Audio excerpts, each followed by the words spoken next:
The story in fighting games always takes a backseat, we can all agree on that. I was well aware of this matter when I started this channel, but that didn't stop me from making all these videos, as I truly believed that the SNK games, the main focus of this channel, take their story seriously and provide a special treatment for their well-developed characters. But even some of those tend to stagnate with character arcs that turn into circles and doesn't really go anywhere. Case in point, the multiple figures from the Fatal Fury and Art of Fighting series who have gripping narratives in their original games but barely have any presence or impact in the King of Fighters story. The thing is, it is not an unavoidable fate for these not original KOF characters. Figures like Kim and Yamazaki had proven that one can be relevant and have their own arcs beyond the titles they originated from, but unfortunately these examples remain an exception. That's why I thought of making this type of videos where I imagine future scenarios that could help further developing these characters while respecting what was already established about them. And our first guest is the second main protagonist of the Fatal Fury series, the often forgotten Bogard, Andy. I believe that this guy has the key of putting the whole Fatal Fury band back in the center again within the KOF timeline. As always, if you like this content, don't forget to hit that like button, subscribe and click the bell icon so you can be notified with every new video posted.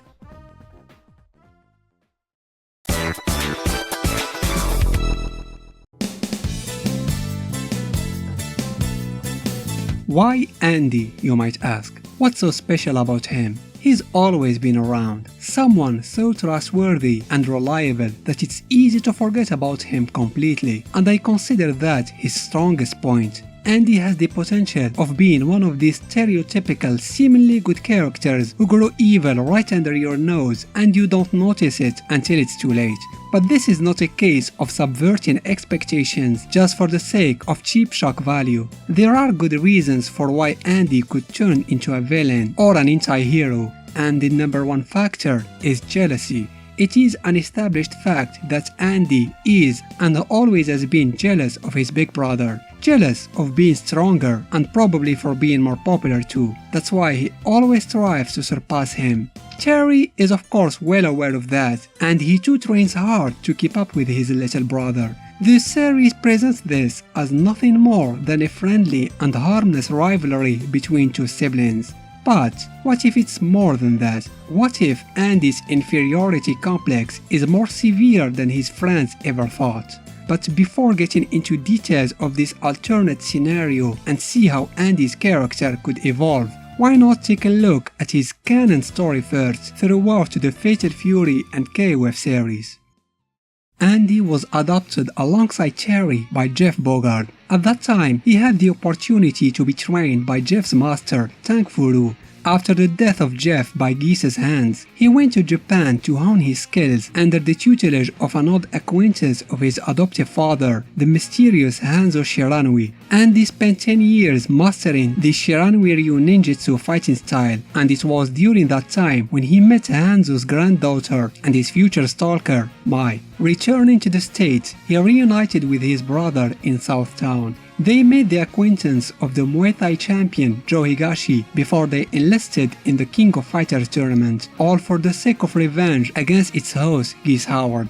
I'm sure you already know how the rest of the story unfolds. It was Terry, not Andy, who made it to the finals, beat Geese and knocked him off of the top floor of his tower. Andy was secretly hoping to face his brother in the tournament and prove that he was the better fighter among the two. Unfortunately, he never got a chance. He briefly returned to Japan to resume his training. Later on, he heard of the new competition that was organized by Krauser and joined it, though he didn't accomplish much in it either.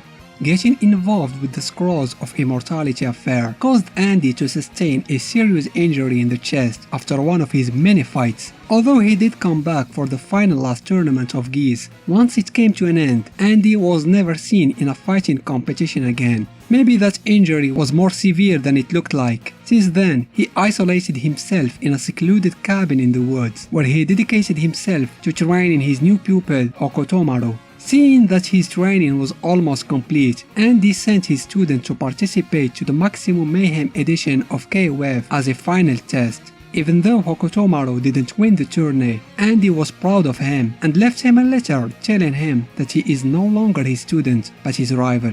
Andy plays even a lesser role in KOF than he does in Fatal Fury. He is part of the Fatal Fury team with Terry and Joe most of the time. Mike joined their team in 1999 as the 4th member. He showed little interest for the following 2 editions if it wasn't for Mary, who begged him to join the team once again and help her with the Nest's investigation. Andy skips KOF 2003 to take care of Hokutomaru, who was sick at the time, but he did manage to come watch one of his friends' matches. He was also absent in 11 as he had to train his pupil after his recovery. The old Fatal Fury team was formed once again in 13 and remains unchanged for the following editions.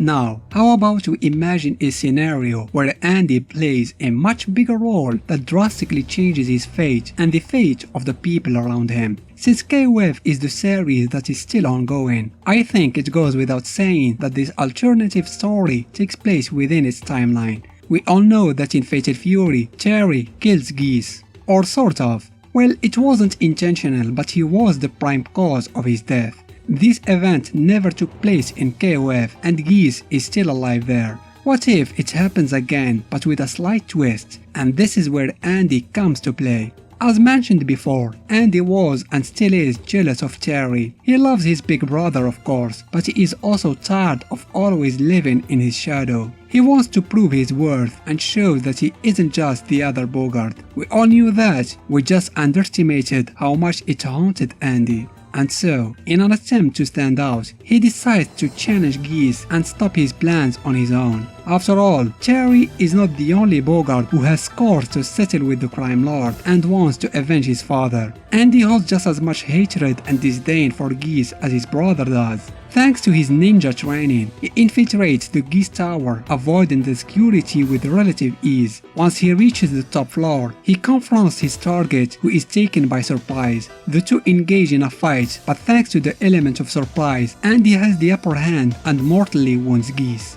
But before passing away, Geese reveals that he is actually the biological father of Terry and Andy. A worn-out cliché, true, but in this case, it's not like it's coming out of nowhere. I'm sure that most of you have heard about this fan theory before, so why not make it canon? Plus, have you seen the resemblance between the two? I refuse to believe that it's just a coincidence. Anyway, when Andy hears Geese's dying words, he enters an existential crisis. Did he just kill his real father in order to avenge his adoptive one? Still in denial, he starts looking for answers and proofs of what he just heard, then goes missing for some time. But it doesn't take him long to make a comeback. In fact, not only he found proofs of being the biological son of Geese, he uses that to take over the Geese connection as the rightful successor to his legacy, becoming the new boss of Southtown. Andy mercilessly eliminates all his rivals in the crime world who took advantage of Geese's death to divide the Southtown cake between them. After that, he enters the next KOF tournament for one purpose: to fight Terry and prove his superiority. I know you may think that this is quite the leap in Andy's character, but I assure you, there are more reasons for this sudden change in his personality, which I will get into in a minute. But let's discuss why Andy should become this way in the first place. How is this going to affect his character? And would the KOF lore become any richer if he turns into a villain? Let's answer these questions by starting with Andy himself. I always found him an intriguing person, someone who hides stuff more than he shows. He doesn't stand out much compared to his brother. His relative short stature is one of the reasons behind that, but it's far from being a bad thing actually. He is a ninja, and not attracting attention is a valuable asset. Someone needs to take notes. Andy is a stoic and calm person, or appears to be anyway. But when he fights, I can't help but notice the anger that can be heard with his screams. This can be interpreted as a repressed rage that briefly manifests itself with his attacks. There is also his EX version in Real Bout Fatal Fury Special, named Shadow Andy, also present in KOF 98, and kind of his default form in 2002. It's not right of the blood level of craziness, but his attacks definitely seem more brutal and ruthless in this form. My point is, Andy always had a dark side that begs to be explored and developed. Turning him into a villain or a morally ambiguous character would make sense story-wise. He'll become a much more charismatic and relevant character in my opinion, and not just the inferior Bogard. In media, villains and anti-heroes have more charisma in general, and KOF is lacking in this domain. There are too many good guys if you think about it. The evil roles are often reserved for the final bosses who end up dying most of the time. Even those who were originally introduced as villains turned into good guys later. This roster needs some balance in terms of good and evil.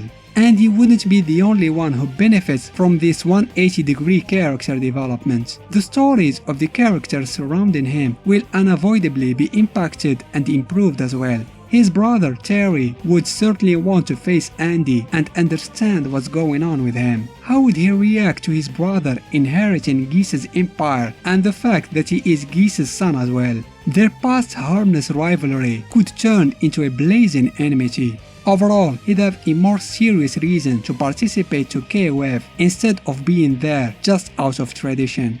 Billy Khan's story will also have some development. We can easily imagine that after seeing his father figure getting killed by the brother of one of his most hated people on earth who also usurped his place, he'll certainly not stay idle. Seeking revenge against Andy, Billy has two options. Either he contacts Geese's other son and brother-in-law, Brock and Kane, to join him in order to take Geese's legacy back, which is also an opportunity to bring these two to the KOF canon, or he goes with my favorite option and does the unthinkable.